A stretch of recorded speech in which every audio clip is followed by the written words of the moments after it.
Welcome back to Echo. Last we saw, Chase followed Flynn to the smoke room, where he had a very awkward encounter with him in the back, and then a very, I don't want to say awkward because it wasn't really awkward, it was more bad, I guess. Talk with him outside of the bar. Then he went to the barbecue with Leo and the rest of the gang and had a very maybe cathartic conversation, for Leo at least. And you also got to see what the voicemail said to Chase afterwards. And also Jenna, of course, scared Chase with a spider. Well, a fake spider. But anyways, let's get back to it. I sit cross-legged on the edge of the bed with a notebook in my lap. I'm sort of half planning out my script and half kicking myself for not doing a lot of the preliminary stuff earlier. I'm also kicking myself for not getting any scans of the photos and documents I found in City Hall. The B-roll I got doesn't quite cut it. Having actual historical papers with pictures of Echo inhabitants that aren't available online might look good for my portfolio. At least that's what Jenna said. I kinda doubt they'll be open on Saturday, so I'll have to talk to Flynn. And Flynn still wants me to assist him with the whole interrogation he has planned. Or at least stay out of the way. For now, I just want to focus on my project. Currently, Jenna is tapping away at her laptop on the side of the room. Although, she seems to be more distracted than she was at the beginning of this trip. TJ has the TV on to some behind-the-album rock history music show that he's pretty engrossed in from the looks of it. He lays beside me, his back propped up by pillows. After a few more scribblings for my outro, I toss aside the notebook and slink on over to the other side of the room. I take a few packets of that candy egg oatmeal that I've got about 20 of and empty them into one of the complimentary styrofoam bowls on the table. I know it's for kids, but I always kinda like this stuff. I'm a sucker for anything that's bland as hell with the tiniest bit of sweet add-on, like oat bran cereal with dehydrated marshmallow bits. I'll fill the bowl with water about a centimeter higher than the top of the oatmeal. A little bit of maple cinnamon dust rises up from the mixture. Hopefully this pack isn't too old. I didn't check the expiration date before grabbing it from my dorm room. I bring the mixture to the microwave and set it for 1 minute. On the TV, some raccoon is talking about how their music videos went viral back in 2006 and how the fame went to one of their bandmates' heads. It's weird to think that 2006 was nearly 10 years ago at this point. I remember watching shows like this with my mom as a kid, and they were always about hair metal bands from the 80s and 90s. Each episode was full of grainy, old-pack film photos of the alleged happier days of the Focus superstar. It has me thinking about how much stuff like that there is from my childhood. There's nearly a gig of videos on my old laptop, ranging from home movies, Machinimania, to class projects I did with the group. Plus, all my social media posts are still there. It's not like these days where faded memories on a sepia-tinted photo roll picture. They're right there in full 1024 by 768 aspect ratio, a few clicks away. Maybe that's why I don't think about Echo with as much nostalgia as someone like TJ, or, well, Leo for sure. Speaking of, I checked my phone a while ago. He hasn't texted. The microwave beeps and I take the oatmeal out. The directions say to leave it in for 2 to 2.5 minutes, but that always seemed like an overkill. I like it a bit soupy. I'm gonna go take a shower. Do you guys want anything? I blink. What? TJ stares back at us. Do you want anything from the shower? Jenna, after a couple of seconds, looks up from her laptop at the links. TJ? He looks as if he just comes to some realization, then quickly covers his face with his paws. Forget I said the second part. I shift awkwardly, bowl of oatmeal in paw. I didn't get much sleep last night. Jenna sighs. It's okay, neither did I. I didn't wake you guys up when I got up, did I? No, you were just... No, we were already pretty much awake. That man shouting in the parking lot was making me uneasy. I didn't hear any of that. Jenna lowers the top of her laptop some, though not closing it all the way. It started a little before midnight. You hadn't arrived yet. It It sounded like he was walking around the motel. He even screamed at our window. Was he yelling anything specific? No, he was just shouting. I heard a few words here and there, but never like any full sentences or anything. He just sounded really, really mad. Or sad. TJ pauses, looking at the bowl I'm holding. Or scared. I don't know. Part of me kinda wanted to call Leo. I can't help but smile a little at that. Really? Wow. I didn't actually. Leo, the protector. I can't believe after all this time, TJ still sees Leo that way. I called the police. They said they'll send a patrol car, but I never saw one show up. He eventually just left, a little before you showed up actually. It feels like everyone's on drugs in this town now. Now? Jenna retorts, looking at me with a raised brow. Well, I mean, it wasn't always this strange, was it? Even back growing up, I'd still wager that at least a third of the population was on heroin or worse. It comes with the territory. But I will say, I do somewhat agree with you. Echo depopulated around 100 people since I was born. That in itself is another 2/3 of the population. Those that remain didn't have that same level of general township community that we once had. What little of that it was. TJ nods, rubbing at his wrists and looking towards the draped covered window facing the parking lot. I remember when we used to have our own little grocery store. Oh, speaking of, we ate at the diner after the hike yesterday. Julian works there now as a busboy. You remember him, right? I think for a moment. Was he the green reptile kid who peed on himself in AP Lit? TJ looks a little aghast. What? No. Then I don't know him. That was Cody. Wait, the Cody you dated? Jenna makes a slightly disgusted noise, shaking her head. You're thinking of upstate Cody. I never got to meet him. Yes, well...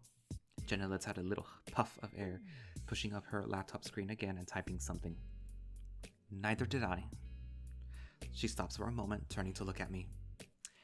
May I have some of that? My oatmeal? Oh, sure. I hand her the still warm styrofoam bowl with a spoon. Damn it, I wanted that. And of course she's digging out all the sugar dinosaur eggs first. So, right, what was I saying? Oh yeah, Julian was telling us that the diner will probably end up closing down at the end of the year. Maybe next, if they're lucky. That's like the last business in town besides the motel. The last legitimate business, you mean? I see Jenna nod before taking another bite of my oatmeal. It's no wonder that people act weird. Even Leo and Carl, and definitely Flynn, are different. Did you guys see Janice again after what happened on the road? TJ nods uneasily, the Link beginning to busy himself by gathering up fresh sets of clothes. I asked her if she was okay or needed any help, and she just said she was fine. Great even. But she looked really bad. TJ picks up some red pajama pants that have faded little Christmas ornaments, symbols, stitched in around the bottoms, and pine tree decals at the waist. He also, a bit discreetly, grabs a pair of bright red underwear and quickly hides them in the folds of the pants. I wonder if he's matching the two intentionally. And I don't mean like ugly, I mean she was kinda grimy and smelled like raw meat. She was definitely on something, TJ. I hope not. TJ turns, shuffling himself into the bathroom. The door shuts. You know... Jenna sits up some. I think it was Clint. Jenna is speaking to me, but her eyes are on her laptop. Huh? The man outside that was screaming? At first I thought he had Jeremy with him and, God, just the thought of that makes me want to get out of this town and not look back. I don't blame you, but Clint?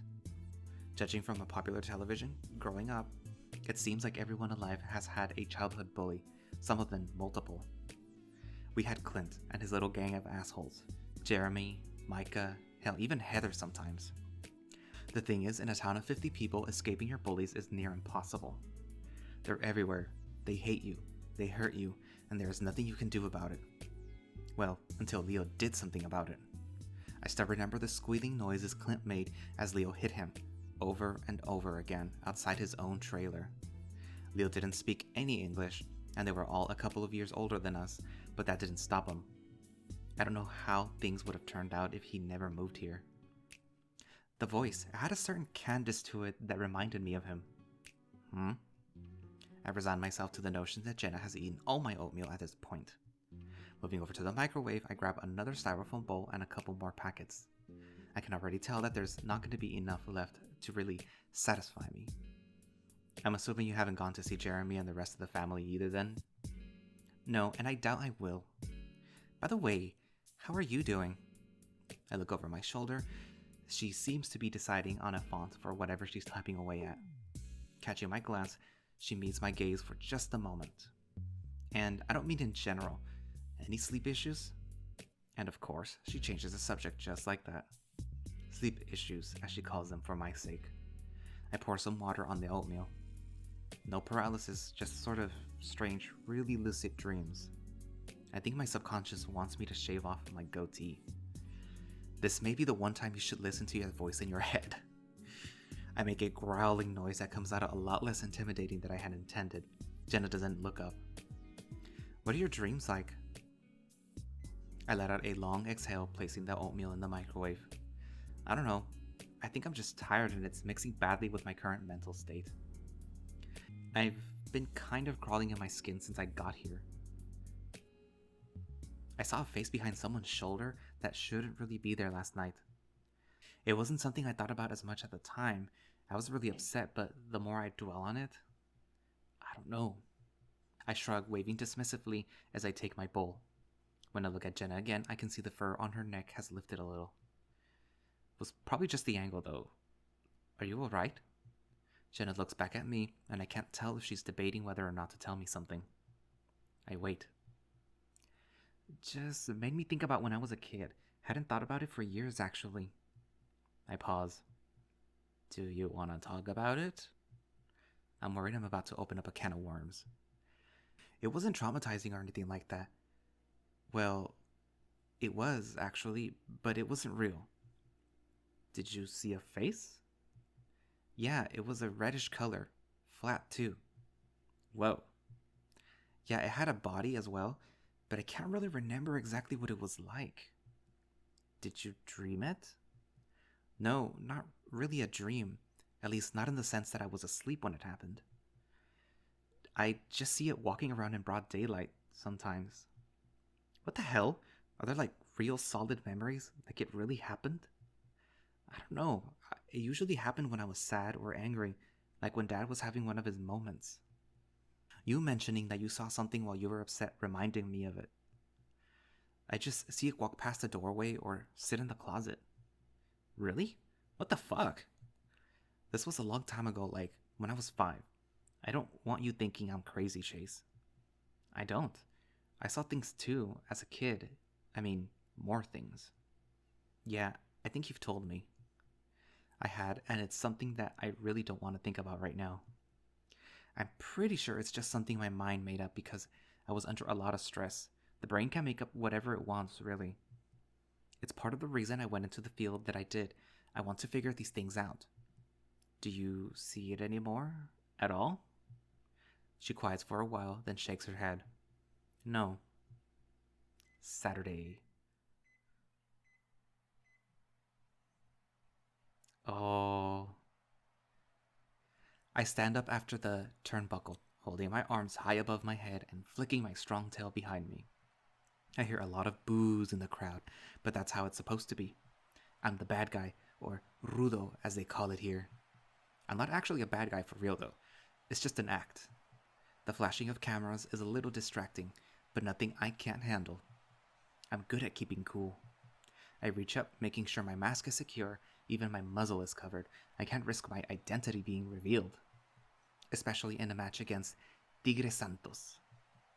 He's one of the técnicos, the good guys, a real goody two-shoes.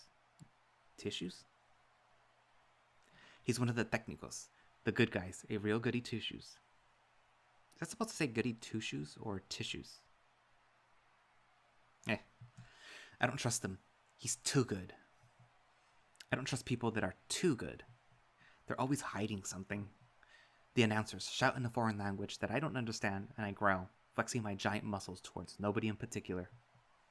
Tigre has been staring at me from across the ring this whole time. No showboating though. That's not his character. At like 7.5 feet tall, I'm totally bigger than him. He's only 5'6", so I could basically eat him for breakfast. The crowds always cheer for the smaller guy though. I don't. The small guys can be just as bad as the big guys, maybe even worse. I look for the crowd. There's like a couple thousand people here, which is a lot. Sometimes I wish I could just tell them all the truth. The bell rings. It's time. Hey! Dad yells from the kitchen. I flinch, and it feels like my stomach is suddenly tied in a knot. Not now, please. Dad walks in. He's wearing all camouflage with an undersized scout cap that seems to squeeze his head. What are you doing? I look down at my feet and pick some of the fibers in the rug. I don't respond. I hear him step in front of me. The crowd chanting on the TV catches his attention and he stops. You know you can't be watching this.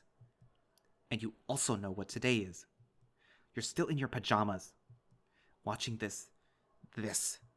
Dad lets out a noise I can't quite describe. I look up and he's pointing at the TV. He's standing there, watching for a moment. What is he doing to that other man? A reverse suplex. And this is fun? For you? You enjoy watching this? I don't know. It was just on. I lie. Dad looks down at me and I can't tell whether he believes me or not. When I say something, you need to listen. Last night I told you to be dressed in clothes I gave you and be ready to go by 5. It's over 15 past 5 and you're not even dressed. I'm sorry, okay? Dad sighs, stepping out the room. His footsteps are heavy, like he doesn't care that Mom and my brothers are still trying to sleep. Next thing I know, he's back in the living room. He tosses another camouflage outfit into my lap and sets a rifle on the couch. When your mother and I talked about sending you up north to your uncle, we weren't joking. Dad. He points at the TV again. And there's certainly no television up there, no violent video games, and no adults that tolerate this sort of behavior. I ball my paws up in a fist, pushing them into my stomach.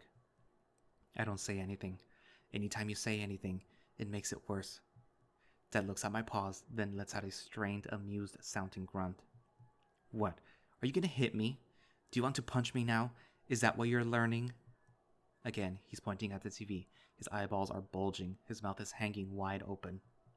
The way his hat tugs at his head makes him look different, scrunching his features.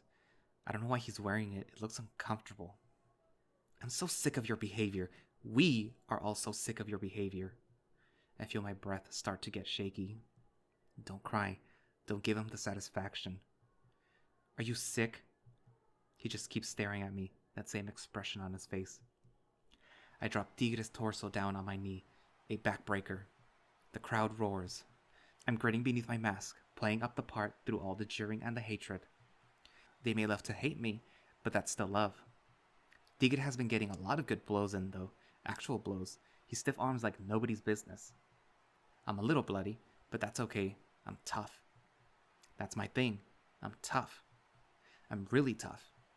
But so is Tigre. He's small, so he's got a lot of fitness and can dodge a lot of my stuff. I climb over the top rope and onto the floor mat below. They always keep a good few goodies beneath the ring for people like me. Pulling up the flap, I find a pile of long wooden staves. These could cause some pain. I yell out to the crowd and they boo in response. They're really, really mad. Tigre is still groaning, prone on his belly. As I approach, he mutters something in his native tongue that sounds like a bunch of cuss words. Not so good after all, I guess. Time to get revenge for all those stiff hits from earlier. With a mighty heave, I bring the staves down on Tigre's back. He practically bounces, and a lady fan of Tigre is in the crowd screaming. Realizing how hard I'm hitting him now, he quickly scrambles up to his knees. Though I just hit him right back down. That's what you get. His shoulder twitches, and he quickly clutches it with his free hand, rolling onto his stomach. More curses. I hit him again. This time it's soft on his stomach. There's no referee to help him now. I hear him gasp, holding up his paw in front of him, trying to protect himself. This time I hit him in the crotch. Not that there's much to hit. He has a little penis and balls because he's so small. Mine are huge, of course. I have to wear like a super big cup so that things don't flap around. I drop down on top of him, grabbing him by the scruff of his spandex leotard. He whimpers beneath me, his black and orange tail coiled inward between his legs. I lower my voice, speaking in a deep, raspy tone.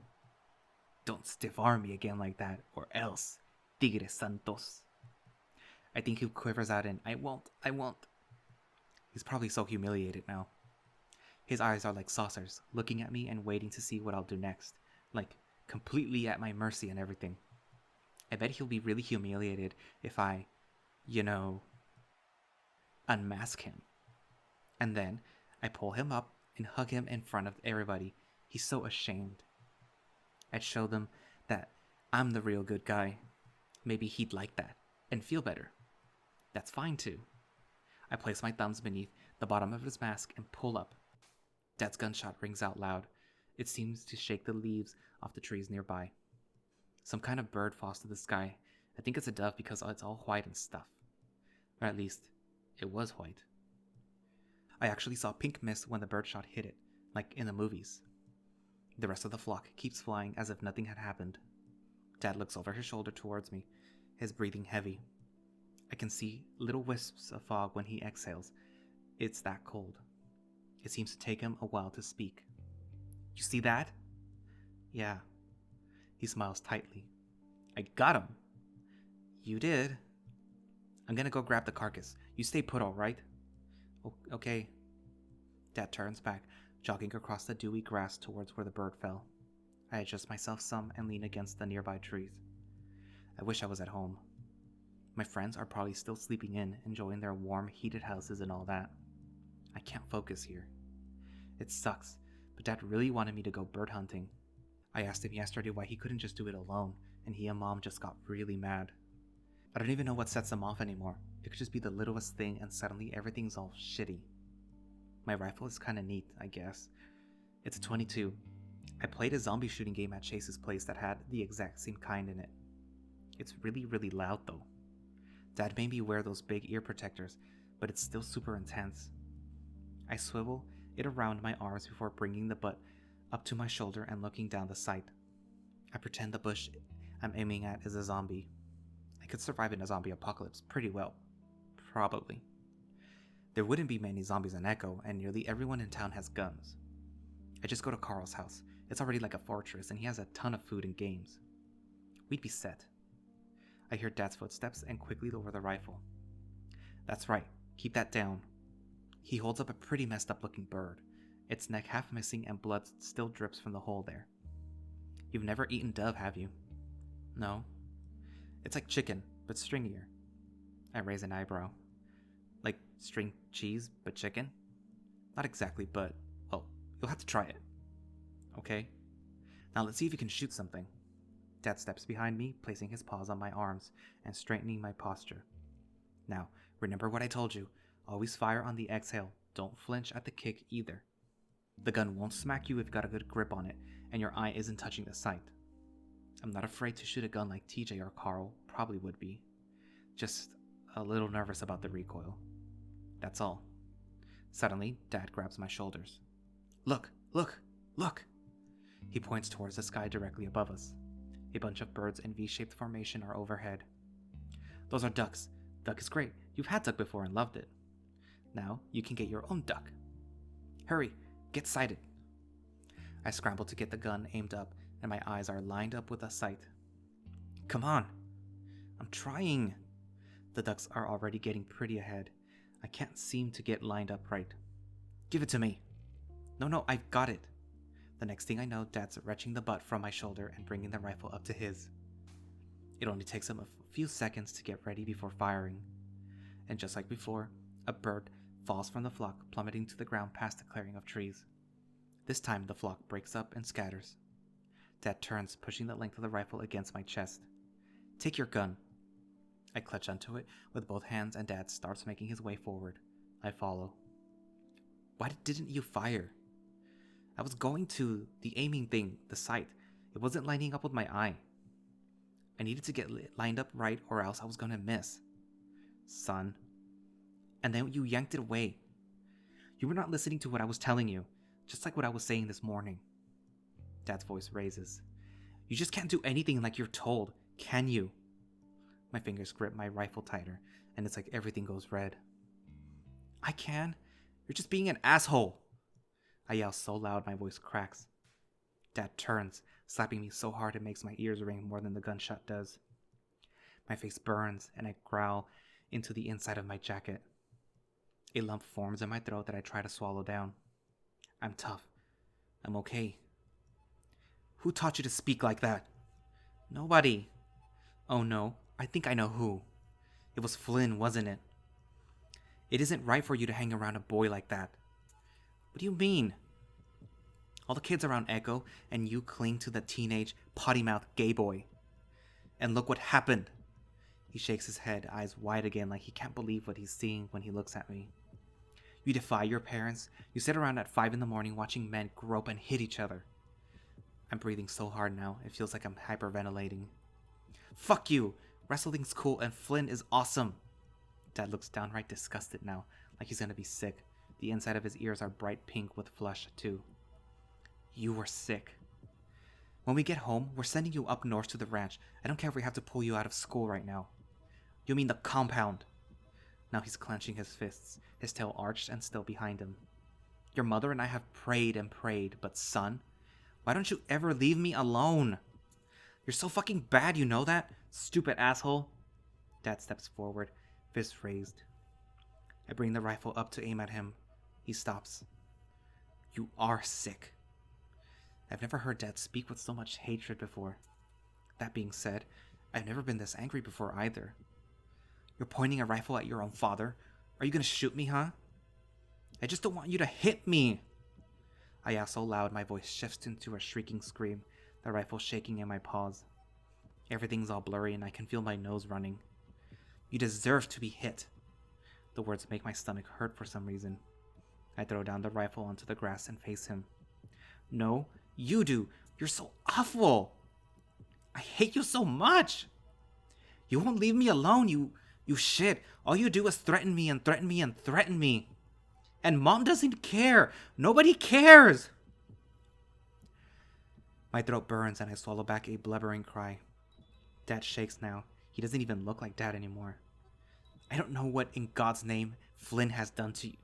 You're just mad because you don't have any friends. You don't even have a job. You suck. You're so shitty. You're pathetic. I've hated you for so long. Nobody likes you. I run north, tripping over myself constantly as I can barely see where I'm going. Everything hurts. My insides are burning. Nothing will ever be the same again. I can hear him behind me, panting furious, like a feral. I come through the clearing and I hear him stop. When I turn around, he's not looking at me anymore. The duck that Dad had shot landed squarely on the hood of an abandoned van. Dad looks at the duck, the van, me, then the sky itself. He sets the rifle down on the ground. What? The next thing I know, he's crouched down to his hunches. He rubs at his forehead, his thumbs running along the brim of his too tight scout cap. It almost looks like it's sucking down on his scalp.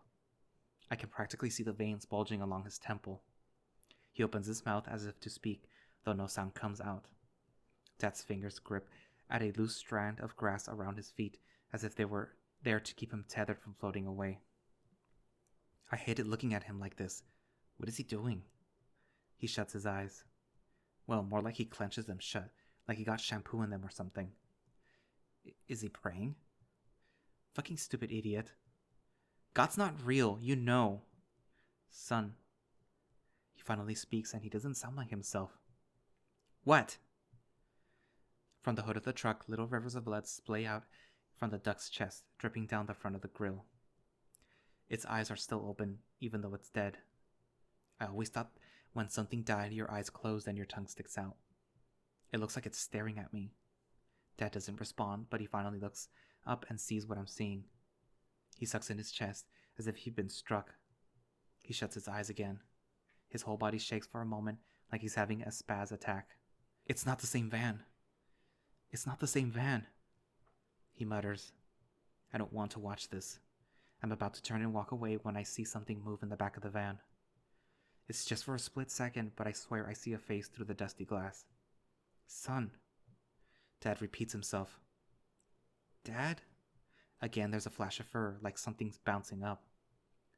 Dad, there's someone in the van. Dad says nothing. He won't even look now. There's someone in there. I know it.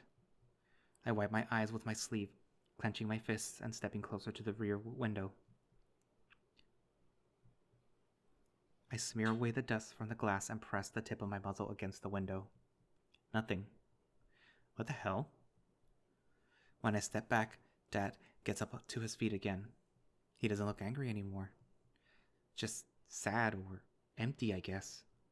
He picks up the rifle from the ground, holding it sort of limply with one paw. Without a word, he turns and heads back through the clearing from where he came. I stand there for a while, listening to his steps trail off. My gut begins to feel like it's being twisted into a knot. Why didn't he say anything? He always says something. Any other time he opens his mouth, I practically flinch. So why do I feel like this now? He won't actually leave me out here, will he? I cross my arms over my chest, hugging myself. Minutes pass and nothing happens. It's like I'm rooted to the place, constantly wiping my eyes and nose. I just gotta be tough. I mean, I am tough. I just don't know what to do. What the hell am I supposed to do? I hate this. Why did I have to say all that? Nothing will ever be the same again. Even if I get home, my parents will just ship me off to live with my uncle in the compound. You know what? Maybe that'll be fine. At least that my parents won't threaten me with that anymore. Maybe I'll even like making airplane parts. I don't need video games, TV, or my friends. And that'll be fine, because at least I won't be around them, especially Dad. Still no footsteps. I would hear if he started up the truck from here, I think.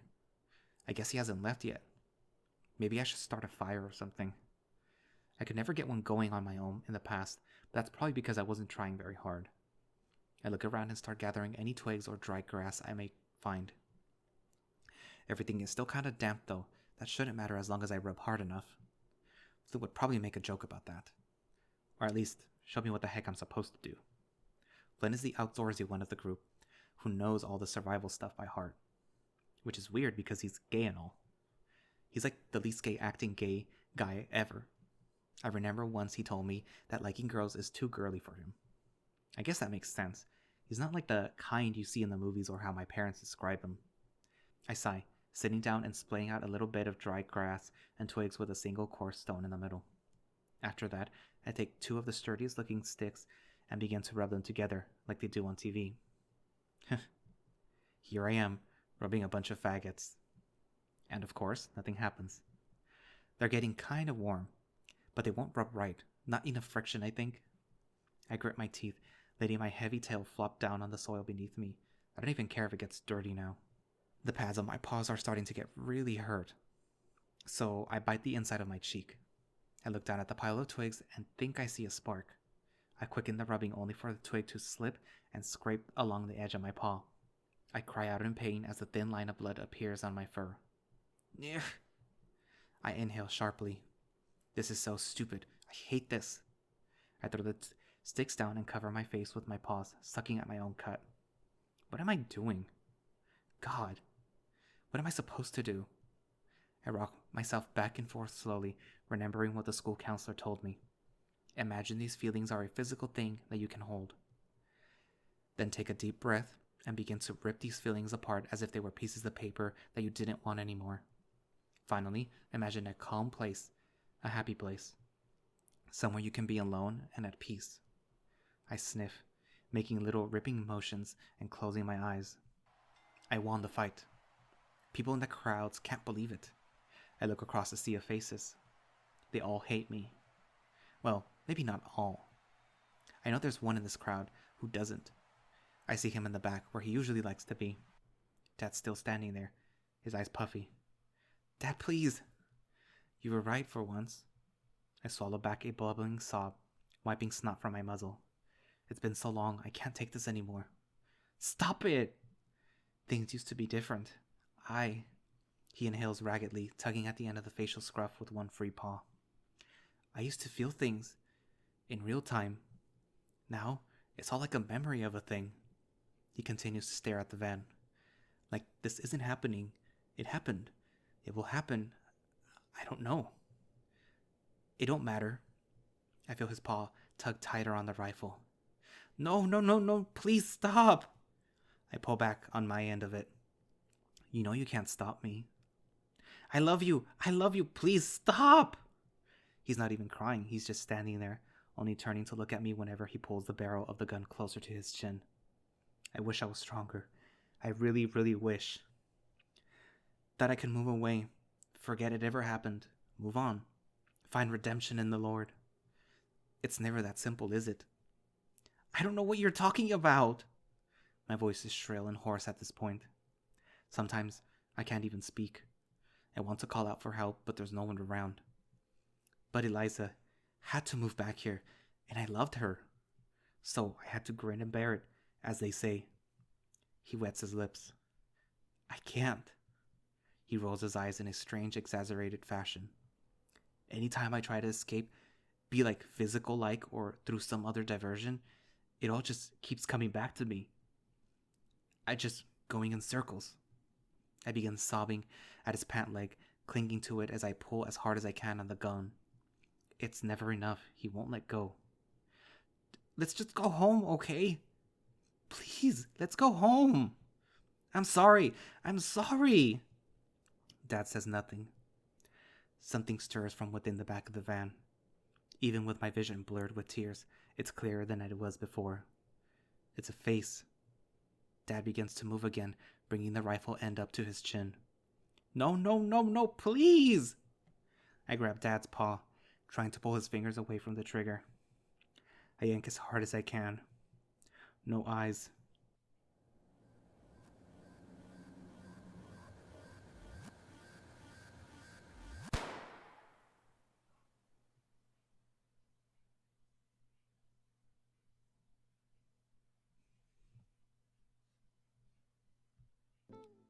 Hey, is there any more of that oatmeal you brought left? TJ stands beside the bed, peering down at me. Oh no, were you asleep? I blink. Chase, I'm so sorry. You were moving around so much, I didn't know. Chase. Right. It's okay, TJ. I push myself up, feeling the bedsheets stick to the back of my fur. My shirt is drenched and I smell awful. Are you okay? A concerned look crosses the lynx's face. I'm not sure how to respond. I'll get some water. He smiles at me in that eerily genuine way he does. He turns and walks to the sink.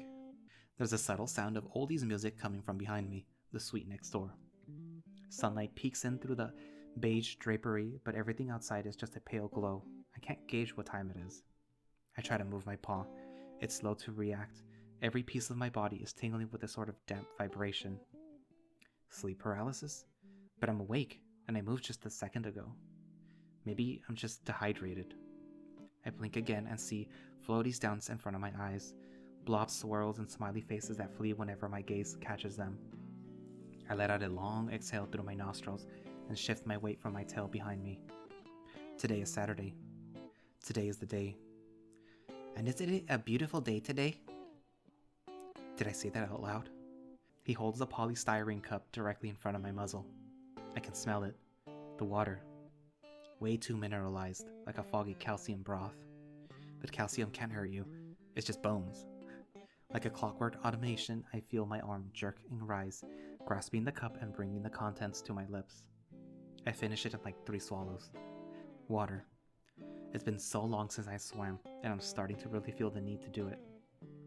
Air is fine, but it's like nothing. Water is something. It's got pressure, it hugs you when you move through it. Nobody understands it like we do, I guess. I realize TJ is still staring at me, and I give him a look. Another smile, this one a little more sheepish. With a small grunt, I manage to throw my legs out from under the covers, my feet touching the firm carpet beneath. I rub the sleep from my eyes. I slept like 11 hours. Why do I feel like this? Looking around, I notice that the bed next to me is empty. Where's Jenna? My voice comes out a higher pitch than I intended and quickly clear my throat. She went out. I'm not sure where exactly. I stare at him, my eyes still only half open. We were supposed to go hiking. I mean, she said she'd still like to. I'm sure she'll be back soon. Why do you want to hike so much? What? TJ frowns. You grew up here and you hiked all the time as a kid. Shouldn't you be sick of it by now? The lynx dips his paws into his pockets, his lips pursing as he hesitates his response.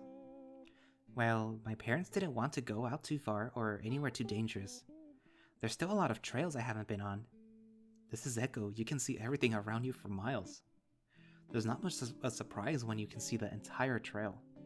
Like, going through the forest or a big mountain, I can understand some of the appeal, but not this. I sort of raise my arms and gesture to everything and nothing at the same time. TJ, meanwhile, just shakes his head. I think I understand what you mean, Chase, but hiking isn't about being surprised. So, what if you can't see what's coming? It's what happens when you're there that matters. TJ smiles again, with that same youth pastor-esque vigor.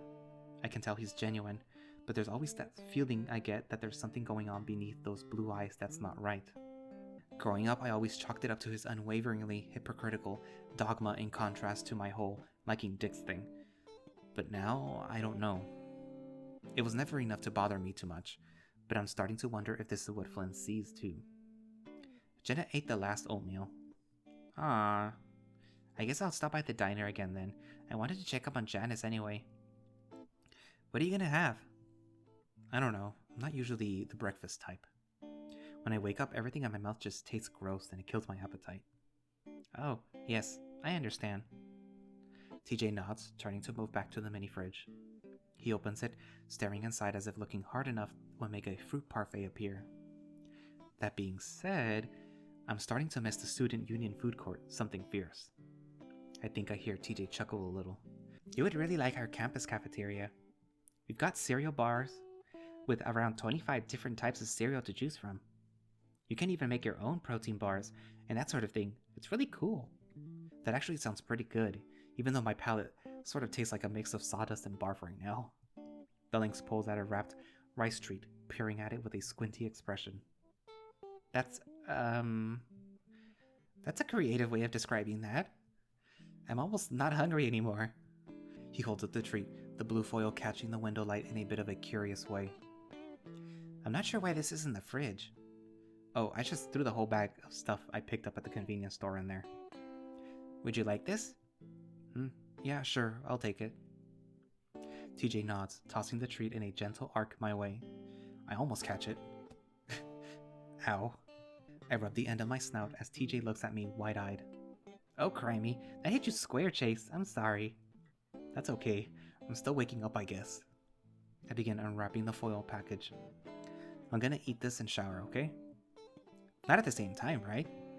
No. Okay, good. Just making sure it didn't hit you too hard. Ha ha ha ha. Another sheepish smile. I manage one in return this time. I take a bite of the treat, and to my surprise, it's actually pretty okay cold. After a moment, I notice the little blue light flashing from my phone. A new message. A pang of guilt sets in as I realize my first thought is, please don't be Leo. Come over, boy. I stare at the message for like 8 seconds before remembering Carl's shtick. God. Wait, oh shit, that's right. Today's his interview. I'll be over soon. I pause. Winky face. There. I set the phone back down on the nightstand and toss the treat wrapper into the bin beside the bed. TJ glances up at me momentarily. He's also looking at his phone. Carl's got a job interview up in Peyton today. TJ looks up from his phone, grinning. Wow, that's pretty great. I still remember when he worked at the market shop we used to have at Elizabeth Street. Where is this one at? At a print shop, I think. I don't know. Carl seemed kinda hesitant to talk about it. Oh. Well, tell him that I wish him good luck, and that it's always really important that you smile. If you look like you're happy and excited, then the interview might get that way too. It's infectious, right? Right! I've gotten literally all of my jobs just because my parents were friends with somebody who was hiring. I suppose I never really had to worry about interviewing. It always comes from outside, the sound of jingling keys and the door being unlocked. So the police finally showed up. Jenna steps inside, giving me a bit of a curious look over when she notices I'm still in my sleepwear. Are they going to do anything? I doubt it. She strides across the room, grabbing a bottle of water from the mini fridge. Why's that? The cops seem more suspicious of me than anything. She lets out a little sigh of exasperation. They asked me if I had been taking any drugs. Jesus. Guess they're not used to seeing people our age around here, aren't they? I think it was more an anti-native sentiment than anything. Really? Yeah. Jenna looks back at me. Chase, you really should shower. I blink. What? I noticed when I walked in. This whole room has your oily musk scent. It's not very flattering. I frown deeply, covering my armpits and pushing my tail back over my behind. Alright, I was going to anyways. I rise to stand before moving to the bathroom. TJ gives me a sympathetic look as I pass. I shut the door behind me after stepping inside. With a few quick tugs, I remove my shirt and underwear, then place them on the edge of the counter. At home, I just throw them on the floor, but I don't really trust how clean the linoleum is here. I step into the shower and it gets hot quick, so I fiddle with the handle some. There's some gray fur tucked in the corner, so I'm guessing TJ took one this morning. I bend down and pick up the tiny complimentary shampoo bottle from the rack and begin to lather the contents over my body. It's not exactly the best for my fur type, but it'll work for now. Though I still can't shake the feeling that I have cigarette smoke baked into my pores. You know, in comparison to the communal dorm showers, this is actually kind of nice. Contrary to what many think, they're not as sexy as porn makes you believe. I begin lathering further down. Usually I rub one out during the shower time. Though at the moment, I'm pretty devoid of those feelings. Ever since I got back to Echo, I felt more detached from everything than I usually do. Like all this stuff is going on around me and I'm just here. When I woke up this morning, it was as if I wasn't sure what was a dream and what was real. I don't even recall what the dream was about. TJ distracted me before I could really archive it, or however it works with remembering dreams. There was this feeling of sorrow, fear, and general helplessness. Then all of a sudden, power or agency, I'm not sure how to describe it. It's familiar, but I don't know why. Like strange nostalgia without all the rose-tinted happiness. Dudes, I don't know about this. I peek into the bathroom, watching as Carl stares at himself in the mirror, running his fingers through his hair. I'm sure you'll look fine. Easy for you to say. You can't even grow hair. Carl sets a trimmer down, running his fingers through his beard. You tell him, Chase. Carl looks at me and I have to agree that he looks quite a bit better. You look fantastic, a lot cleaner. Thanks. Now you might want to get the gamer stink off of you. You smell like JRPG and energy drinks. I find myself snickering, though Carl doesn't look anywhere near to the point of laughter. He just quietly shuts the door in my face. So Chase, I didn't expect to see you again.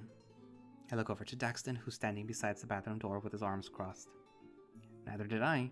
Carl asked me to come over, so I did. Daxton nods. Do you think he's got this? I haven't known Carl long enough to say, really. I hope he does. I can't help but thinking that a lot of things could go wrong, you know? Carl doesn't get out much. It's weird thinking about the future like that, isn't it? I cock my head some in the amphibian's direction. What do you mean? The infinite possibility of things that could happen. So expect the worst? With an infinite number of timelines, there's no such thing as the worst case scenario, just an infinite number of varying shades of bad. Do you actually believe that? He clicks his tongue, waving his hand dismissively. No, it was an episode of Ad Astra. Yeah. Daxton perks a furless brow towards me at the sound at the front door opening. We turn and make our way towards the entrance hall next to the kitchen. The familiar heavy footsteps of it are a dead giveaway of who's here. Didn't know job interviews were a fucking group event.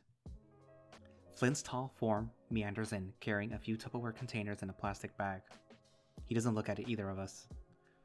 Well, he wanted us to be here, and I didn't have anything else going on. He's in the shower now. I fidget with the inside of my pockets, trying to look nonchalant.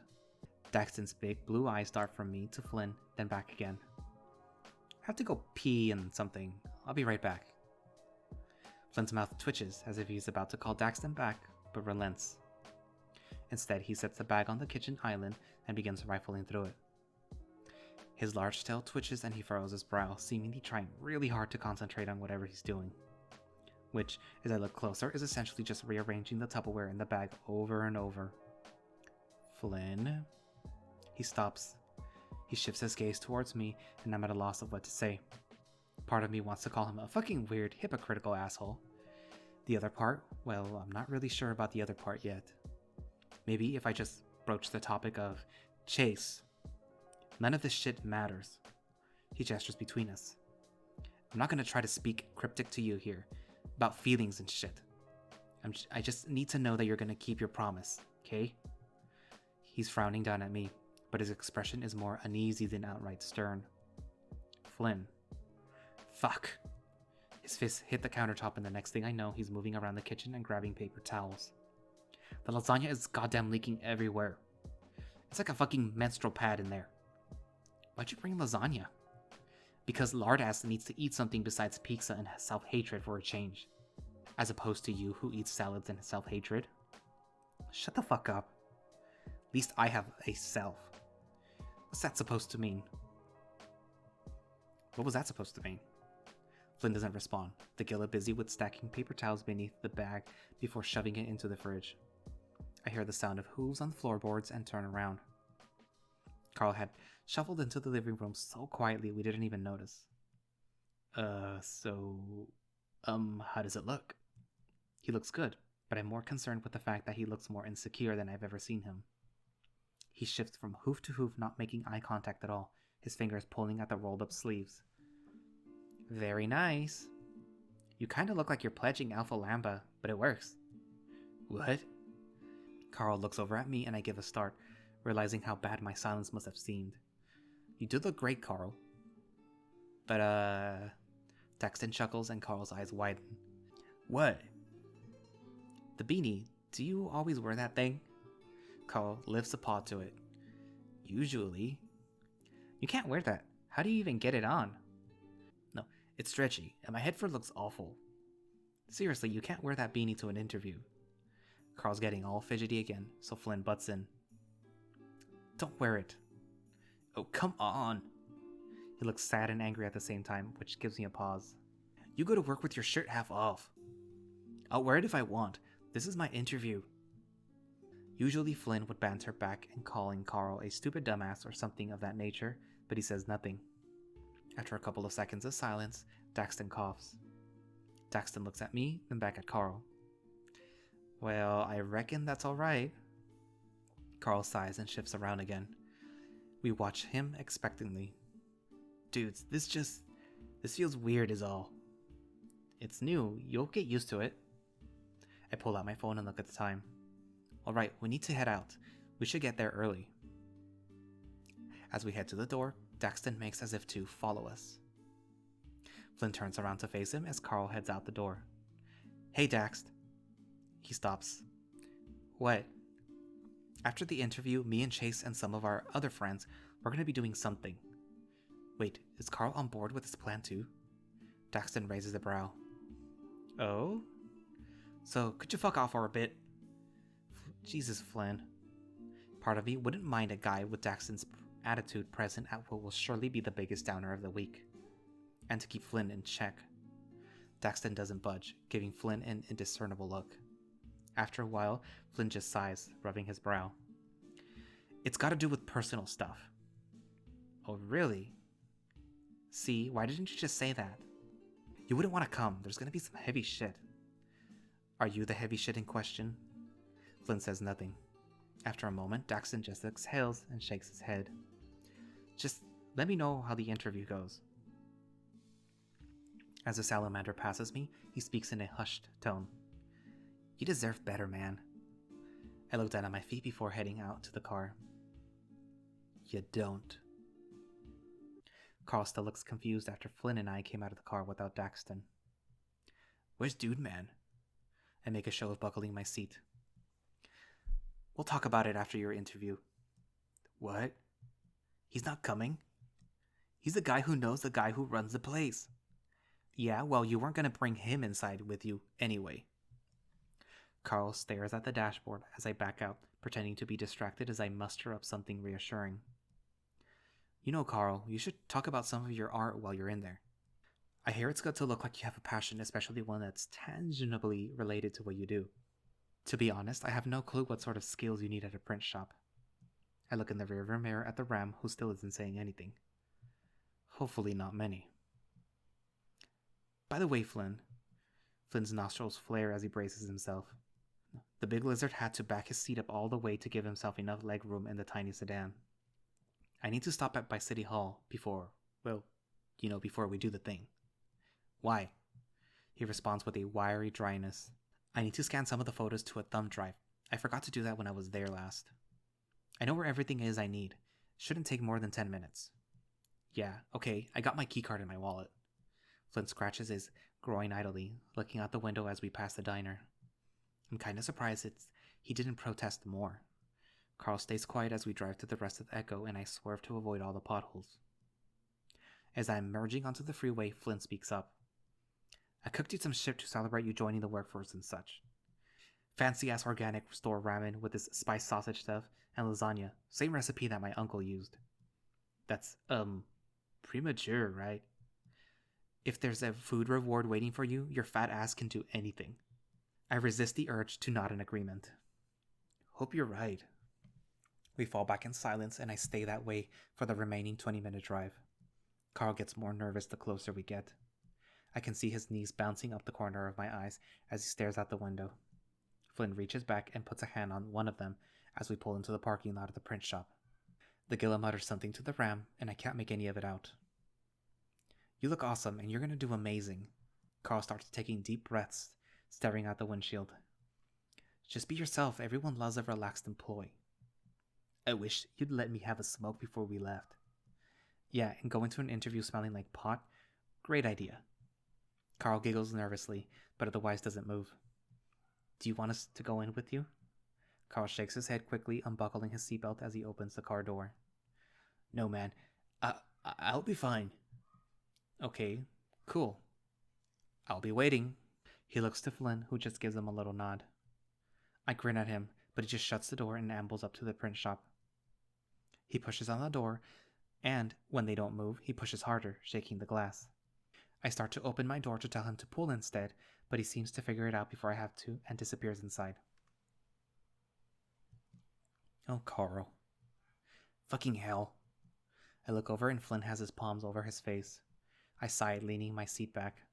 I try to take a nap because it feels like I haven't slept in ages for some reason.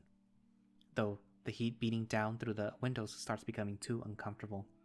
I turn the AC back on, then shuffle through the stations, but I only find Twangy Country and Mariachi. I look at the time. 10:10 a.m. If the interview started on time, then he was probably almost done with it by now. I sort of want to go inside, but I know Carl wouldn't want me to. I settle back again and close my eyes, trying to get some relief from the failing AC. Then the door rattles and I hear haphazard hoof steps.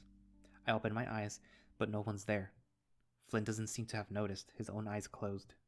I do catch some movement disappearing around the side of the store, and I lean around to get a better look. I wait, but Carl, at least I think it's Carl, doesn't come back from around the corner. Looking around, I slowly open my door. Carl? Flynn awakens with a start, looking around some. He out yet?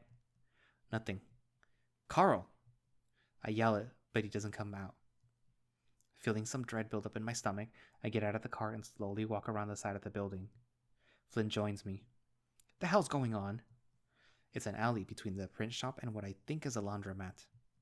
Nothing is in the alley except for a few dumpsters and clumps of garbage. I step carefully around the puddles covered in oil slick and wonder if maybe he just really wanted to smoke. Carl? Something shifts at the other end of one of the dumpsters and I hear sniffling. Wordlessly, I walk around the dumpster to the other side. Carl is bent over, his back to me, paws on his knees. His whole body is shaking and his breaths are ragged. Holy shit, Carl! Before I can do anything, Flynn's at his side. You okay, man? What happened? The stench of vomit hits my nose, and I don't need to look closely to know what the puddle between Carl's hooves is. Carl makes sure to turn his face away from us, not saying a word. Shit. I dash back to the car and open the passenger door so I can get to the glove box. I pull out a few napkins before hurrying back to the Ram. When I return, Flynn is quietly rubbing his back. He takes them from me wordlessly and starts wiping his face. The last time I'd seen Carl like this was just last year, when he had a panic attack at school. I didn't think he'd have that problem now, after all the therapy and time away. I feel kinda useless just standing there watching them. He's at least not hyperventilating. The Ram has his horns pressed up against the wall, taking deep breaths as he wipes his face again. Why do I suck at everything? He says it quietly, between gasps, but I can make it out. Not everything. Come on, let's go. He starts to pull on his arm, but he yanks it from him violently. Don't touch me. Flynn and I are stunned into silence. I just stare at him, mouth open. He glances at me and his eyes are red, and for once, it's not because of weed. Carl starts off towards the car on his own, spitting off to the side as he does. Carl, what happened? He whirls on me. I fucked up, obviously. Any more fucking questions? A few, yeah. His voice breaks apart on the last sentence, and he turns away from us as his face starts to screw up. My stomach feels hollow as I watch Carl get into the car. I've never, ever seen him like this. He immediately hunches forward behind the driver's seat, head in his paws. I slowly walk up to the driver's side door, feeling like I shit myself. Flynn joins me. The Gila tugs at the scales around his chin, teeth grit. His expression is just bizarre, like intermittent smiling in between almost nauseous-looking face contortions. Fuck. We sit for a while waiting to see if Carl is going to say anything. He does. I'm sorry. He blurts it out through his fingers. I look over at him, scared to say anything in case I say the wrong thing.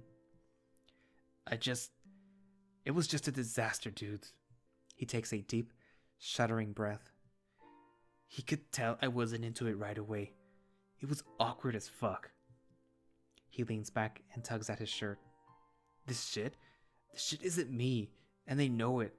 It got me nervous. I've been nervous ever since I put on these clothes. Since I got this stupid trim. We sit in silence for a long, long time until Carl finally looks at me and smiles. God damn it. We all knew this was gonna happen, right? Just like at Pueblo with you, Chase, and with your Uncle Flynn. I'm just a fuck up. Nah, this is my fault, man. I told you I was gonna coach you, and I never got around to it. And I'm the tit dirt who made Dax stay behind. Maybe he could have helped. I don't fucking know. The Gila takes a seething breath. You can't expect to go into shit blind and spit out exactly what some mid-level manager named Skyle wants to hear. Worlds fuck like that, just banging walls sometimes. No, dude, I'm the one that screwed up the interview. Carl settles back in his seat. Now, with that fuck up out of the way, I sigh, looking at the hazy horizon in the direction of where I know Echo is. On to the next. None of this fucking matters, Carl. Don't worry. Flynn gives me a look, then closes his eyes. I don't know if Flynn believes what he's saying. So with that, I turn on the ignition and pull out of the parking lot, leaving the print shop and its alley far, far behind us. It's quiet inside. Not that I expected any noise or anything, but still. Flynn's desk looks pretty clean except for a stack of documents labeled March 1st County Code Amendment Board Review. Upon closer inspection, there also appears to be a book propped up against the monitor. Municipal Economic Development, Free Market Solutions for Public Problems. A sticky note is attached to the front with flowery cursive writing that states, "Read this." I hear Flynn step up beside me, seeming to notice my gawking. He doesn't say anything though. Instead, he just walks over to his computer chair and takes his seat. Carl ambles in after him. If I didn't know any better, I think he was high, judging with how puffy and red-eyed his eyes look. You don't actually come inside here too often, do you, Carl? Carl shakes his head. Still really weird that you're a secretary. Carl half mumbles. Clerk. Flynn rests his elbows on the desk, rubbing his fingers together. You know, elections are coming up here soon. There's a few positions up for grabs. He looks at Carl, and it takes a few seconds for Carl to look back and get the meaning. That's cool, I guess.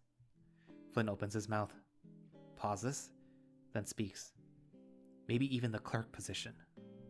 I was heading towards the mailroom, but that catches my attention. I stop. What? Do you think you'll be, voted out? Flynn shrugs. I might not run. Carl lets out a little huff noise, sniffing and wiping his nose with the inside of his shirt. So, you're going back to unloading freight? Flynn doesn't respond immediately, as if weighing something in his mind. He pushes the power button on his desktop tower, and the whirl of the internal fan breaks the silence. I may not even be here. Even Carl looks up now. Huh? The Gilla seems to grimace slightly, his maw pulled into a sneer as if wincing at himself. Fucking... Chase, you gonna get your shit scanned or not? I straighten up some, not really having expected him to shift focus and snap at me.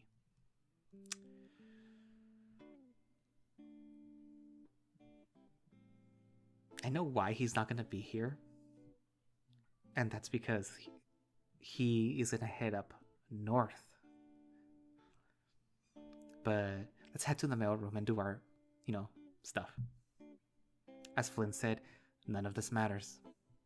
Well, at least that's what he wants me to think. I step past Carl and make my way into the mailroom. The mailroom looks a little different for some reason. It's not nearly as neat as it was, with some of the parcels, folders scattered on the main table, documents dog-eared and tape-tagged. I step forward and the heel of my foot hits something hard and metal. It rolls out from beneath me and I have to use my tail to catch my balance. Jesus fuck! I find myself involuntarily clutching my chest, trying to regain my composure as I check what I nearly broke my neck on. A fireplace poker? Well, actually, pokers. There's 5 of them just sitting here on the floor. Thank God I didn't step on any of the pointy ends. What are these things even doing here? I step aside the pile when I hear the sound of Flynn's raspy voice from the other room.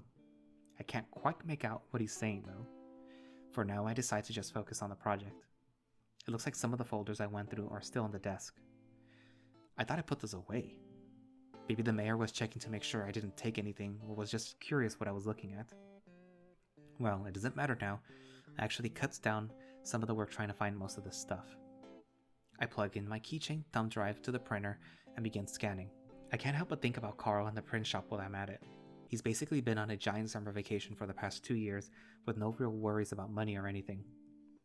I go from that to having to wake up every morning at 6 a.m., then drive all the way to Peyton and do this for 8 hours. I mean, it's easy, I think. Once you get the basic handle of things, it's a kind of job you can just kind of autopilot. You can drift away and just daydream most of the day. I had jobs like that growing up. Hell, if I went to Mesa instead of Pueblo, I would have probably ended up behind the till at Leo's dad's place. Despite everything, I can't help but feel that might have actually been kind of fun. Leo's dad is really nice, always offering to help with things and never seeming too skeeved regarding the gay stuff. But, of course, I had to get away from this town. And Peyton's not far enough. I'm still not even sure I like journalism. I mean, the classes are interesting and all, but I'm imagining trying to sell myself and my work to all these outlets and... I don't know. I guess I don't really have the energy for it. Plus, I never really liked looking at myself on the screen. I don't really remember seeing this one before. This must be from the folder I didn't look at. There's no descriptive text attached to it, but I'm gonna tell you who that is. That's Samuel and that's Cynthia. I placed the photo on the scanner. After a few minutes, I think I've got most of what I needed. I remove my thumb drive and turn the power off for the scanner. As I step out into the hall, I notice that the door of the mayor's office is open. It's still pretty quiet in here. You know, I never really knew much about Flynn's aunt. She was kind of in and out of his life growing up, and from what I recall, usually didn't stick around Echo for long. Her and Flynn's uncle had a weird relationship, and it wasn't like I ever hung out at Flynn's place long enough to learn more. He was always just a bit too old to really pal around with like I did with the rest of the group. I mean, Leo was like a year younger, but he didn't really act like that. Flynn was basically an adult by the time he was 14, by the way he handled himself, all self-reliant and such. Curious, I step into the office and I'm taken aback by how much it smells like potpourri. My nose takes me to the source, a small bowl filled with slightly decayed plant life of wide variety of colors. It gives the office a sort of flower garden scent, which doesn't really match the aesthetic. Black, white, and red everywhere. Like a supervillain who could only buy hobby shop decorations. I step over a small pile of alabaster quartz, which sits in a ceramic dish on the floor. Which is strange, of course. There's a weird looking globe on the edge of her desk, too. I step closer and notice several little prongs which hover over what I think is a meridian. Actually, there's no landmass indications or any labeling on the sphere to speak of. I reach out and touch the smooth plastic surface. I press down and give the globe a gentle spin. As it rotates, the middle prong begins to bounce like its dowsing rod before sticking to the surface. As the sphere continues to spin, the sticky effect lessens and it bounces back. Must be a magnet on the other end. I spin it some more and the other two prongs lean slightly towards the specific points on the globe. It's kind of a weird knick-knack. There's not really anything in here that can help me with my project. With that, I turn and make my way back to the front office.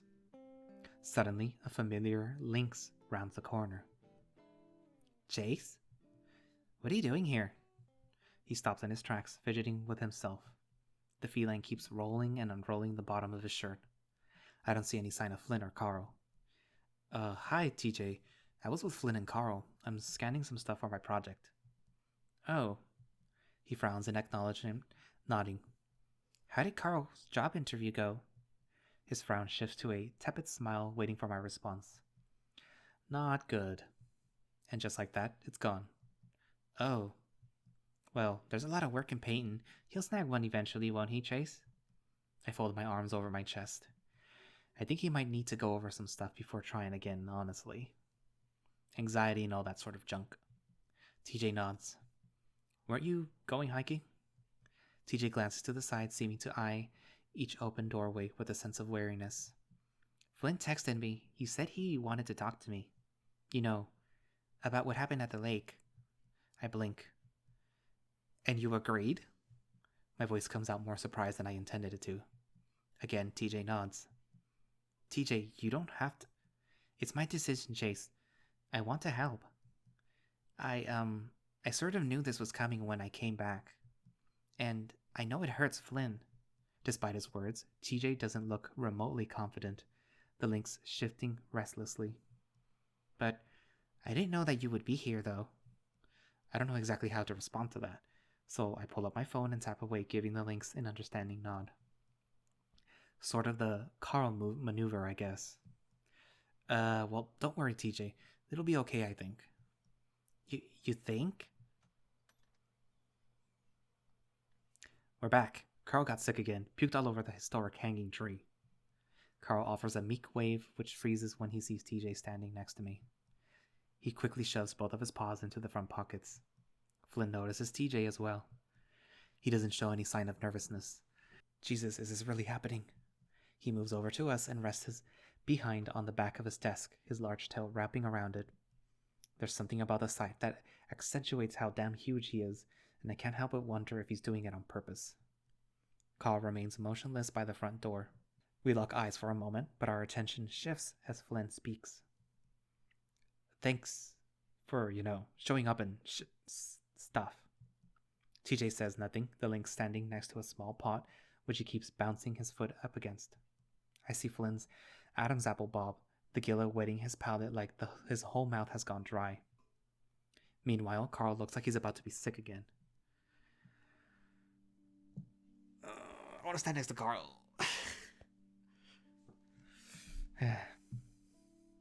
I gingerly step over beside the nauseous ram by the door, which is probably well out of the line of fire, so to speak. He gives me a tight-lipped look, like how he used to when we were kids and about to get into trouble. I told Flynn I wouldn't stop him when we finally did this. The question is now whether I can manage to keep my word or not.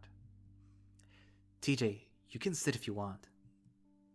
I don't want to sit. The lynx responds quickly. Would you like some water or soda? Actually, do you still drink soda, or does that just give you too many hell points? I don't need anything to drink. Thank you, though. The feline remains on edge, guarded, seemingly readying himself for the gillet to explode like he did back at the river. So I'll ask you again. What happened, TJ? For some reason, hearing those words again makes my heart lurch within my chest. This is so fucked up. And I told you, I don't know. How the hell can you not know? You were there. Play it back to me step by step. Flynn. I see the lizard's tail pull inward. Flynn himself is stone-faced, but he can't keep that thing still. TJ notices too, flinching. Flynn, won't hurt him. Carl mumbles to me. This is messed, but he won't do that. He looks towards the exit, his longing to be out of this situation pretty evident. All details. I don't care what you think is insignificant or not. TJ takes a deep breath. We were all playing on the beach. I was building a sandcastle. There wasn't much sand, so I was using mud. Jenna helped. So Jenna was with you? Not the whole time. Sydney ran up and did a wrestling move on it. You were behind Sydney. You laughed. I think Carl did too. No. Carl's protest is barely audible, even with me standing right next to him. I'm starting to remember some of this. Carl was asleep, wasn't he? And Leo? Leo wasn't there. Leo wasn't there. Leo's prepubescent voice fills my mind. I'm sorry. I'm sorry. His language skills weren't great, so he just stumbled through a sobby apology. I promise protecting all of you from now on. Chase was. He looks over to me for a moment. Yes, he caught up with me after I ran off. Flynn, you were there from this part. You remember all this. I remember Jenna coming up and yelling at me about Sydney. You were the one that told him to destroy my sandcastle. Flynn's eyes narrow. This isn't about your stupid fucking sandcastle. TJ crosses his arms over his stomach, as if hugging himself. Sid's dead. What happened? I see TJ's legs start to shake some beneath him. I have to stop this. Flynn, enough. The Gila looks at me, his eyes a little wider. What? This isn't going anywhere. We're just making it awkward. Fucking what? You're just I don't give a fucking shit if it makes it a little uncomfy like. You're all goddamn adults. I'm sure all of your expensive therapists told you about it, so talk about it. Chase caught up with me. All eyes shift back to TJ. He kept asking where Leo was. Then he ran off. Flynn looks at me. I couldn't find him. Someone's knocking at the door. What are you doing? Jenna marches in with her phone and grasp, seeming to ignore everyone else in the room but the Gila. Flynn grits his teeth, swearing under his breath. This absolutely better be the scene of you apologizing. Her gaze shifts to the rest of us. Judging by the expressions on our faces, I think she's about to quickly discern that this is not the case.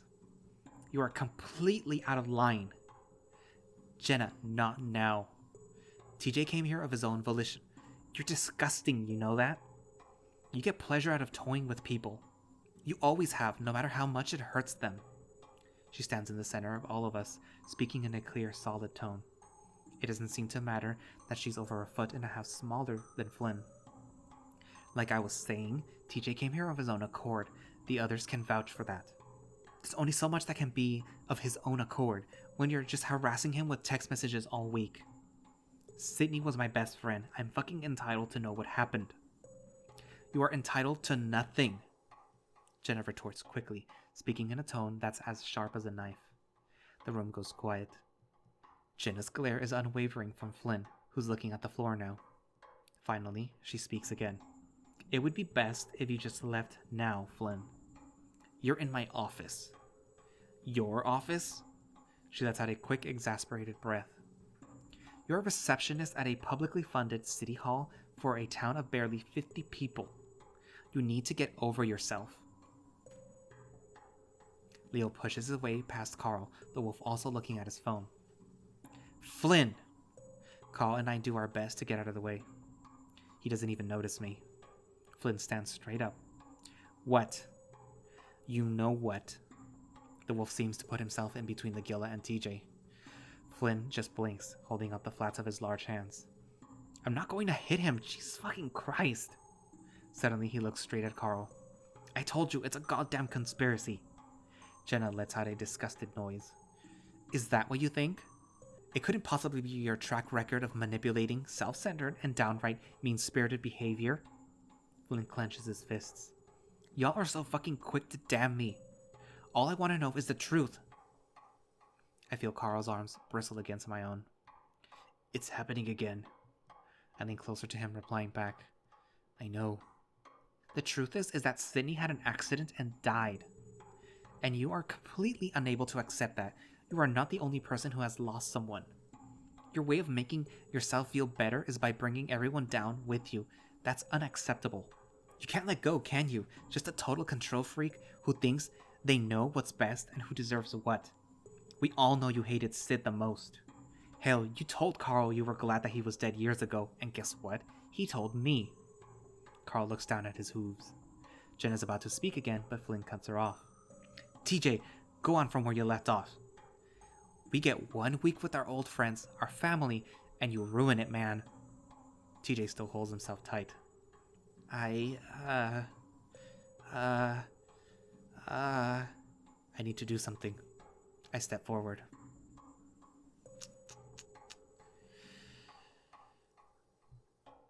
The Gila's jaw drops some as I stand beside Jenna. I can't let you do this anymore, Flynn. I'm not just your damn toy who you can use for your stupid plan. I just wanted to help you, to fucking understand you for once. Remember what you said? I'll beat the shit out of him if I have to. TJ backs away some, his eyes widening. Jenna furrows her brows at Flynn, who looks a mix of befuddled and enraged. That's not happening. Bullshit! Bullshit! Bullshit! The giant Gila practically hisses. I don't think any of that shit you said about Leo is true either. At first, you kept saying that he's changed, and that all he does is bully people and fuck randoms. Jenna's right. You just manipulate people to get what you want. You know damn well that I was hoping that I wanted. I make sure to look at Leo with a sort of sorrowful, longing look. I trail off and Leo quickly steps up. Go on. I bite my tongue for a moment. Flynn seems like he's about to pop. I peer up at Leo. His bloods just ran cold by the look of him. He made me think you didn't care, and he actually loved me. All he wanted to do is fuck, man. He just kept saying I shouldn't see you, that you were dangerous, and I needed to help him plan his interrogation. He's making all this up. Didn't you just see what he did? He does it all the time now. That's why I texted you guys. I didn't want TJ to get hurt. You're the one who texted them? Chase.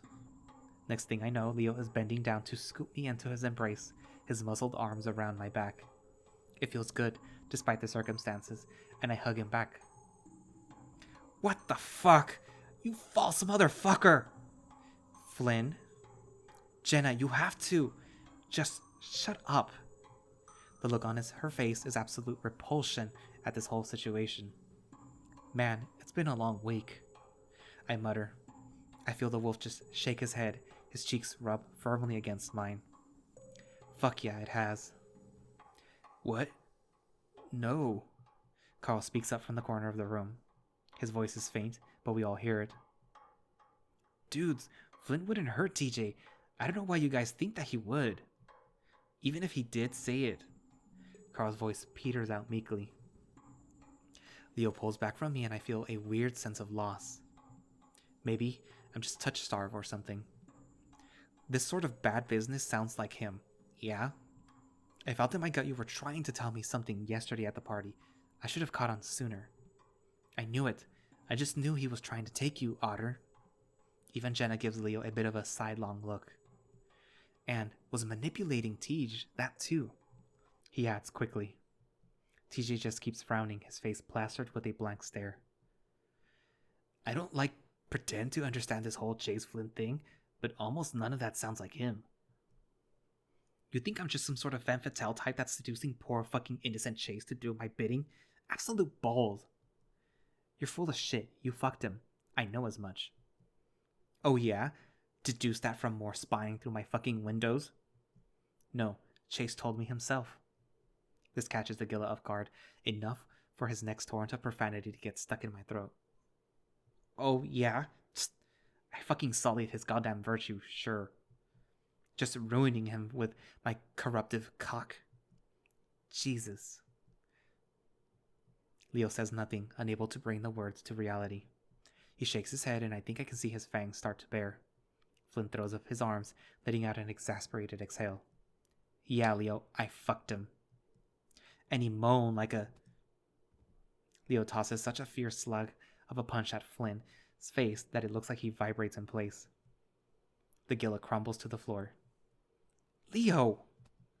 Leo kicks the large lizard's waist as he attempts to cover himself, Flynn letting out a choked groan. Yeah, you patchy shit. Who's moaning like a bitch now, eh? Stop. Flynn, are you okay? Carl's voice cracks like it did when we were kids, his tone worry-laden. Jesus, Leo. Flynn is still on the floor and Leo is leering over him, fists clenched. Stop! TJ practically shrieks. All heads turn, even Flynn's, which is looking a little battered. TJ, I saw how Sydney died. His voice is so quiet in contrast to his initial yell that it's like a splash of cold water. Tej, you don't have to give this piece of dirt the satisfaction. I want to. He deserves as much. He seems to take a moment to get his breathing steady, the lynx looking shaky. I had run off to be alone by the water on that far side of the beach by the outlet. I was upset, and I wasn't watching the water. There was some shouting in the distance. It just sounded like I don't know, how you guys used to be. Loud, you know? The lynx rubs his paws together, rocking upon his feet. About 10 minutes passed, and I heard a splashing sound nearby. I looked up, and I thought I saw someone in the water. There were bubbles, lots of bubbles. And then I looked up and saw the thing, standing down by the shore a ways away. It was really tall, like a person, but burnt all over, like hot ash in a fire pit. What? Tears brim at the edge of TJ's eyes. It started walking into the water, and I just ran. I ran and I ran and I ran. Carl looks at TJ dumbfounded. Please. Flynn sputters, visibly in pain. No more fucking bullshit. I'm serious. I've talked to so many therapists, counselors, youth leader groups, and no one believes me. TJ's brow wrinkles, his chest heaving before finally the lynx breaks down in a sob. No one ever believes me. It hurts so much, and I'm so scared all the time. It's quiet. We all stand there watching the lynx cry. No one speaks. No one reaches out to him. Snot runs down from his nose. He tries to wipe it off on the inside of his shirt, but he just smears it. He clutches at his own whiskers, tugging at them. As I was running back a quarter mile away, someone tackled me into the water. They held me under for so long, lights started popping in front of my eyes. The lynx gestures, opening and closing his paws in front of his face. Everything after that got fuzzy, like I was dreaming. 2 bodies, both had brown fur. That's all I see. Undulating in this constant restless motion. It all comes back so quickly. The sky is overcast. The air is crisp. Autumn. TJ sits in a daze, Jenna running back to town, Flynn pulling me into the water. Me, grabbing onto neck scruff, pulling back to shore. Carl sitting on a rock, bawling. Leo starts trying to do compressions. And Sydney just stares. Sirens, the helicopter rotors, adults everywhere. I'm home. Mom's holding me. Dad puts on my favorite movie. I watch. But still, Sydney stares. 2 bodies? Both with brown fur. Slowly I start to feel their eyes shift towards me. All except for TJ, who stares only at the floor and mutters, I'm sorry. I look to Flynn, Carl, Jenna, Leo, and they all have the same look on their eyes. Nothing of malice, hatred, or contempt, but a sort of mournful pondering. Both with brown fur. No. No way, Chula. This little joke has gone too far. Leo looks to the others. Jesus, I didn't do it. Yeah, I know that, Otter. You and I were closer than any people I know, yeah? I would have found out if you did. I mean, you went through that whole emo phase, bearing your soul to me constantly. You were a whiny little bastard, remember? He puts on a smile, seeming to shine it like a spotlight on the others, in hopes that it will be contagious. It isn't. TJ? The Lynx just sniffs. Why didn't you ever tell the police this? I thought the monster got him. We didn't find Sydney by the outlet, TJ. Jenna looks troubled, more troubled than I'd seen her in years. She's always that stoic figure of rationality and taking things apart logically. But now, she's just quiet. Flynn and Carl keep staring at me. I know what they think. And it's wrong. Flynn gives me a long, blank look before walking towards me. Flynn,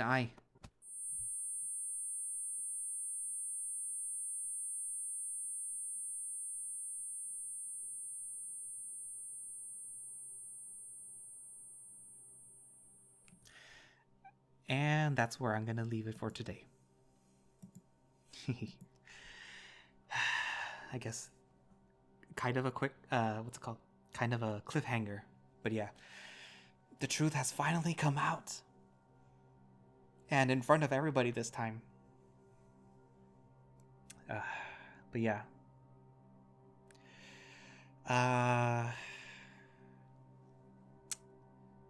Well, I wonder what's going to happen in the next episode. Now that Flynn and pretty much everybody else knows the truth.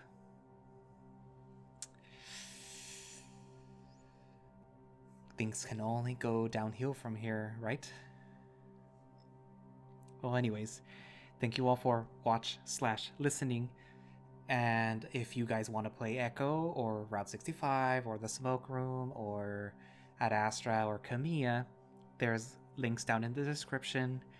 And please support the Echo project, which I should keep saying for all these videos, but I keep forgetting. But yeah. We'll see you next time, and bye-bye.